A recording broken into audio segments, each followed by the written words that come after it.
following is a presentation of WLCN 96.3 FM and WLCNonline.com. Live video streaming of this event is made possible in part by WLCN's live stream technology sponsor, Me Realty, located at 602 Keokuk Street in Lincoln and online at merealty.com.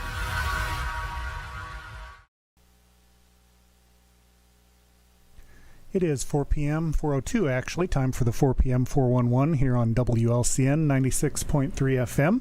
It is not the first Tuesday of the month. That was the July 4th Independence Day holiday, but our mayor of Lincoln, Tracy Welch, was kind enough to adjust his schedule and come join us today here on the second Tuesday of the month. So Mayor Welch, thank you for being accommodating.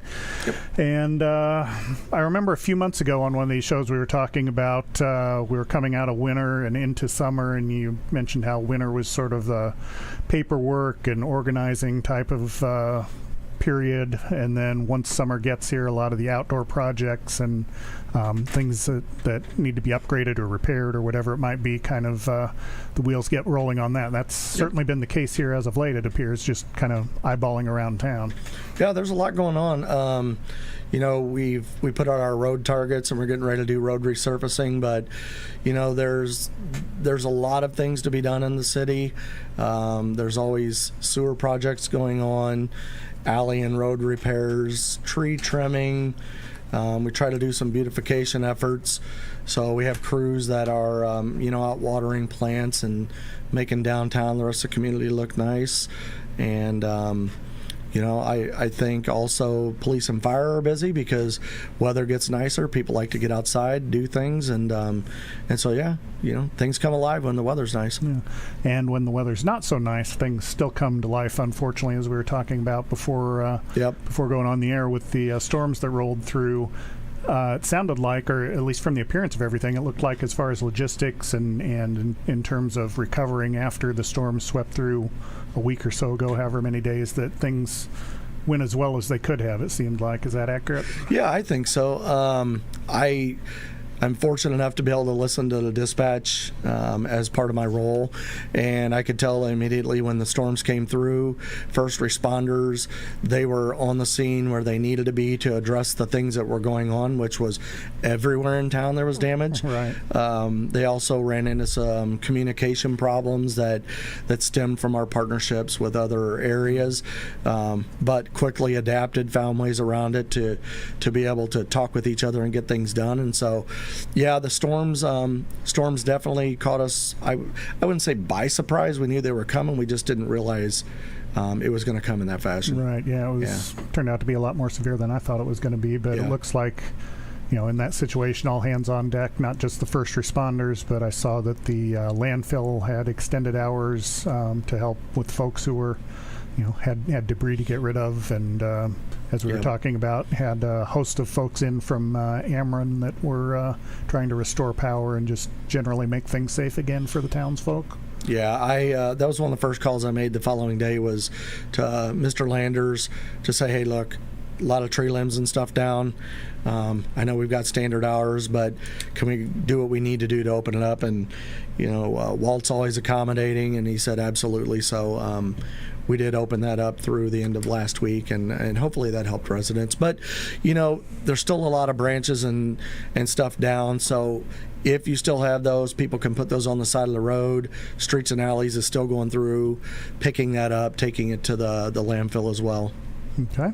And as we mentioned, lots of activities outside, lots of business activities. We are seeing some activity in front of the Walmart now. It's finally starting to come to fruition, it looks like. Yeah. That's one that's been talked about for a while. It's the Tidal Wave car wash that's coming in, or I think it's called the Auto Spa. And you can go out there and learn more about that business on their website. But yeah, they broke ground. They're moving a lot of dirt already. It's looking good. But I'd say the local economy is moving pretty well, and a lot of businesses are opening up, and that's always a good thing. Absolutely. And we were talking again before the air. It's the show before the show, I guess. Saw a rumor on Facebook today about a situation with the Christian Village, and rumors initially coming out that Christian Village is closing. Turns out it sounds like maybe that's going to be more of modifying their services, maybe, I don't know, restructuring perhaps. Can you? Yeah. And I know you don't know the full details, or maybe aren't at liberty to divulge them, but for folks who might be interested, can you kind of update us on what we do know about that? Yeah, so I was caught by surprise as well. I made a couple calls today. and I was able to get their director of operations on the phone.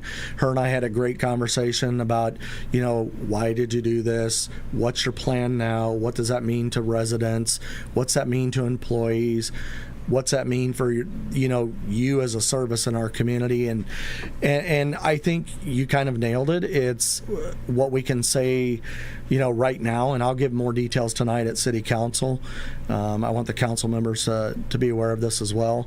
But Christian Village, they have their assisted living out there, and they have independent living as well.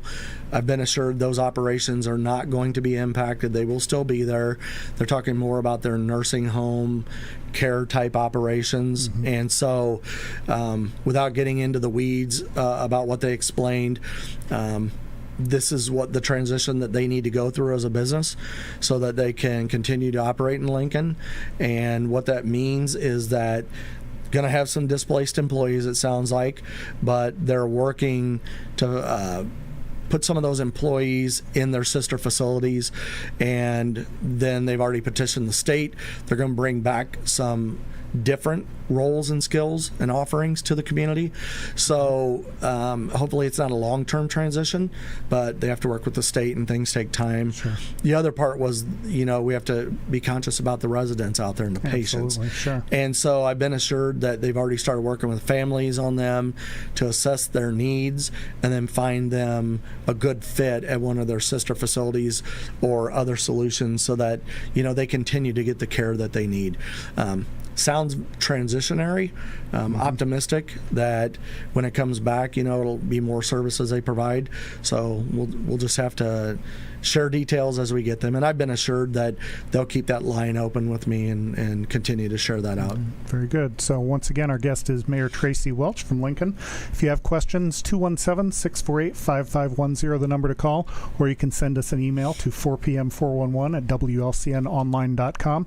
We'll go ahead and take our first break right now, and we'll be back after the break to talk with Mayor Welch about some more business goings on, I guess you could say, and some other events upcoming. And once again, feel free to join the conversation, 217-648-5510. We'll be back in 2 minutes with Mayor Tracy Welch.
And we are back on the 4 p.m. 411.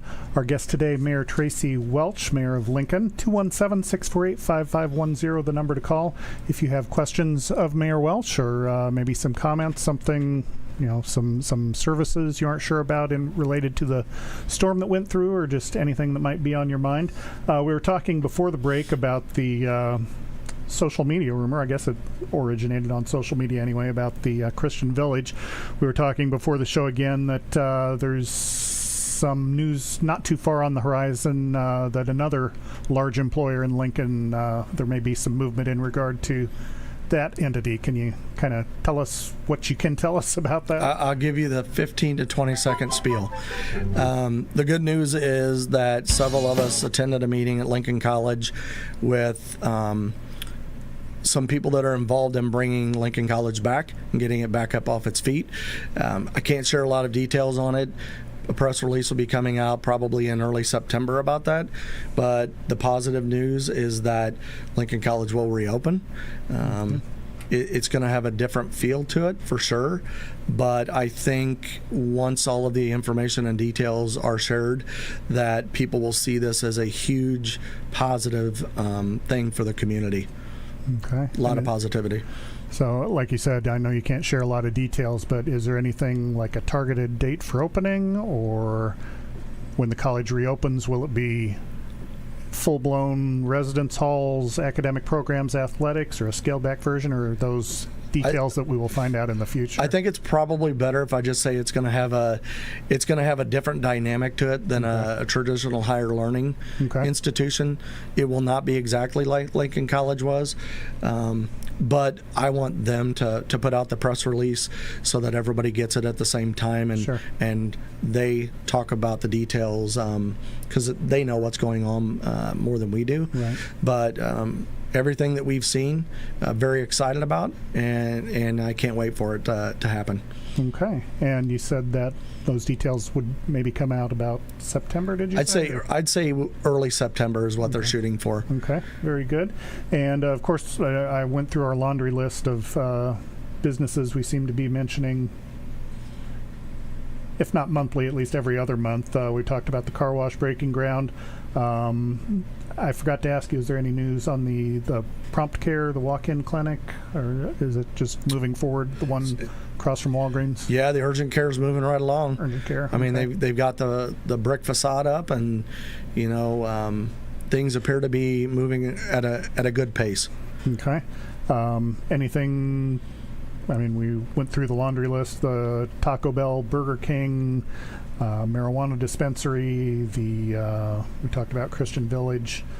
Anything with any of those entities that might be of noteworthy? No, I mean, along the lines of the tidal wave, the car wash. If you look around, Thornton's they're under a remodel of their facility down there too, and I think that means that they're here to reinvest in the community, and they're going to be here a while. By making that type of investment, all the pumps have been replaced, and so improvements are going on there. There are businesses that are constantly looking for places to open. There's people buying buildings. Had a really good conversation with Senator Jason Plummer, and his family owns some of the buildings here in town, some of the bigger buildings, and they're doing everything that they can to get tenants in their building, as others are. And so, I mean, we're going to do everything we can to work with our partners like Andrea Runge at Loyd and Eric Burwell, keep moving the city forward. Okay. And, of course, with those businesses coming to town or new tenants coming in or whatever, that also means we need to make sure the infrastructure is in place to be able to support those businesses. I mentioned to you that out in my corner of the world there, across the street from Culver's, we've had some cable installations and fiber installations. Yep. Unfortunately, I got a postcard from them, but I forgot to bring it because I was going to ask you about it. But I know I3 came through, a few months ago and did some installations. I know it might be one of several different vendors, but are these new installations in addition to the i3, or are they a separate company, or they're part of i3? They are part of i3? Yeah, i3, I mean, they've done a lot of work in town. When you think about it, to lay a fiber line on every street in town, and properties that are in alleys and that are working in the downtown area, I mean, some of the municipal buildings are already tapped into i3 because of the stability. Of course, some of those facilities we have backups on, so we subscribe to multiple services. But yeah, I mean, it's a lengthy process for them to bury lines in the ground. You know, and they're moving. There's an adoption rate that's making them move along quickly. So, not uncommon to see some wires laying across some sidewalks and things like that. We're working to get those lines buried as fast as we can, or working with them to make that happen. So, and if a resident maybe has had I3 or any what do I want to say, utility service that has come through and maybe left wires or done something with the ground, is there some process that they can let you know about that, or let the company know about that? How would that work? Yeah, so any of the constituent complaints that come in, we're sending those through Streets and Alley Superintendent Walt Landers. Some of us have a direct line to I3, our I3 partners, and so we get that in the right hands. They send crews out.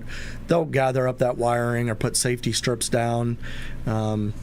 You know, we've been very straightforward with them, that we welcome them to the community, look forward to the service they're providing, and you know, all signs lead to they provide a great service.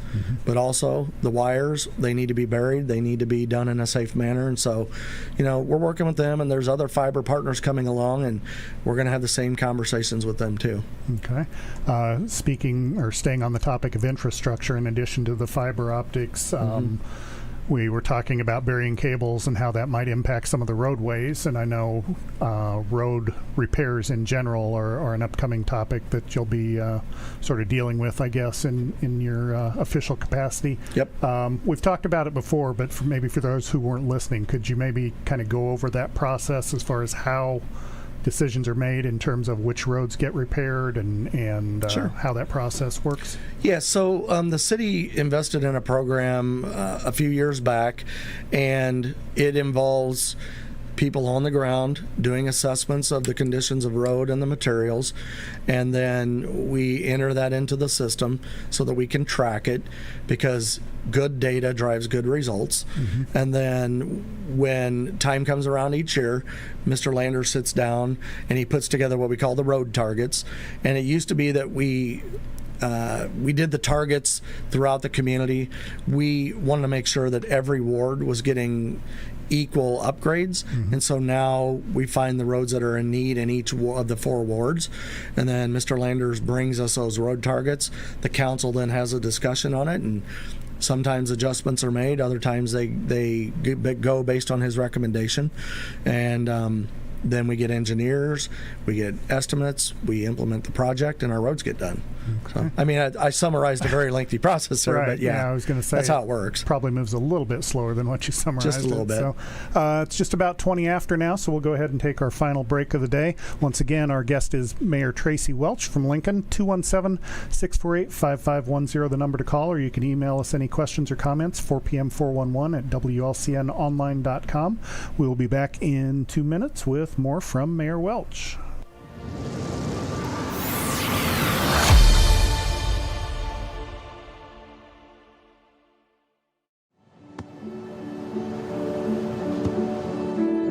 I don't remember how it started. Go to that. Our back and forth. It always came back. Dad! You probably don't remember what you told me, That was perfect. but I heard every word.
888-5510, the number to call, or you can email us, 4pm411 at WLCNonline.com. We were talking just before the break about the process of upgrading roads. This is sort of a separate topic in itself, and it has been for several years. The 5th Street Road, I know some movement has actually taken place on that. So can you kind of maybe update folks about where that stands? Yeah, so council decided to still move forward with the project, but obviously the cost of the previous design went from roughly $3 million to $8 million. And so had some conversations, and we've re-engineered it again a little bit, not too much, but we do have the engineering complete on that, and then we've already sent documents into IDOT through our engineers, and we're waiting to get on their letting schedule. So I am hopeful that we're going to hear something back here soon. If we're lucky, we'll be able to break ground as early next year. But I'll keep you posted. I mean, things happen. Maybe our timelines get accelerated. Right. Yeah. And a lot of sort of ducks, I guess, have to be put in a row for that to happen in terms of with the state and with the all the folks that go into that entire process. It's not just one day a steamroller shows up and some blacktop and here's your road. So. Well, and I think when we've had some initial conversations about it. They're based on different sections of that road may need different treatments, and also there's a county component to that as well. And so it may be a phased approach to implement and do that. But I do know there's some drainage issues that have been going on out there, specifically in the Westminster area. And so the city is already focused on helping get some of that drainage issue resolved ahead of the schedule. So, we'll continue to work on that and keep moving until we get it done. Okay. And it seems like we've been talking about some, I wouldn't say necessarily negative things, but not necessarily fun topics. So let's do a little positive things. I saw the Diversity and Inclusion Commission has a survey currently out. Can you kind of let us know what that's about and what the purpose of the survey is, how folks participate? Yeah, they're a little bit of an autonomous group by design, but the intention of D&I is that they're the voice of the residents to the city council. Of course, you can always call myself or any of your aldermen or department heads directly, but their mission really is to tell us, and you tell them, what is it about our community that you like, what you don't like, what can we improve? And that survey is driving some of that home. They're going to do some information gathering, and I hope that they get some results to the council sometime in the near future. The only way we can improve the community and make it a community that is a reflection of everybody's interests and values is by getting the feedback and being given the opportunity to implement it. Sure. And so that survey is currently out there. It's a sort of a community assessment, community needs, like you said. What do you like? What don't you like? What could we do better? Those kinds of things. Available online. You can go to the city website, I'm guessing, and link up with that. Yep. In the city website, they're on. I can't remember what the drop down is, but they're in one of the drop downs for, I think, services. Okay. And there's a specific diversity and inclusion commission link, and you follow that. They have a website. You can take the survey on there. I believe they've also linked that survey to their Facebook page. So if you look up Lincoln Diversity and Inclusion, you'll find it on there as well. Okay. And of course, the city website, lincolnil.gov. Correct. Okay. And then one more event coming up a little bit later this month, the Third Fridays event, the final one of the season. You mentioned the last one, Nashville Nights, was I think by all measures it was very successful. Agreed. And the upcoming one, I believe, is it Beach Day or Beach Theme? Summer Vibes. Summer Vibes. Okay. And anything special going on with that event? Or here's a question for you, and maybe you don't know this, but I know in the past there was an August Third Fridays event, but this year we've only got 3 of them. Last one being in July. What was the rationale for doing one less? Well, as you get further into the year, you have less daylight. And so we were running into daylight issues. We had some weather in those later events as well. Like, I believe there was an extremely hot August event we had one time. And I think we realized that it's better to do them in the cooler months. And so that's worked out well for us. So, yeah, we don't do them in August anymore. But, you know, I think we've been doing a pretty good job of jam-packing these events with a lot of things. And, you know, we partnered with the downtown businesses. Nashville Nights was really their brainchild. They just married it up with the infrastructure we already had set up for Third Fridays, and you know, huge success. And this coming month, what's interesting is this thing keeps evolving. Well, typically we have one band for Third Fridays. Well, now some of the bars downtown are going to have their own bands again these months. And so that's a little bit different than what we've seen with Third Friday events. And I think these events just keep getting better. The businesses that are a little bit further off the square, as new businesses open up in those spaces, they want to participate. So the boundaries of that event is starting to grow as well. Okay. And of course, happens on the third Friday, which is the 21st of this month. And what was it? Beach Vibes? Summer Vibes. Summer Vibes. Okay. Yep. And once again, I thought of a question for you about it, and I have completely lost it. With the August date, I guess. Yeah. That's also third Friday of August would be right around when school starts, so there were probably conflicts or people busy with a lot of different things then as well, I'm guessing. Yeah, I think we did have a conflict in the past with one of them, too. Yeah, I think maybe there was another event or something. I think there was a football on. game maybe on one of the nights. Or something like that. But anyway. Yeah, I can't remember. I've slept a few days since. Well, you and me both. So, we are at the bottom of the hour. Any nuggets of information in 30 seconds you care to share? No, I mean, you know, I can tell you as the mayor that Lincoln's growing. I know it may not seem like it, but we got new people coming to town. You know, we see tourists coming to town all the time. Businesses are coming, and I'd say be patient, but give us your feedback. Let us work for you. That's what we're here for.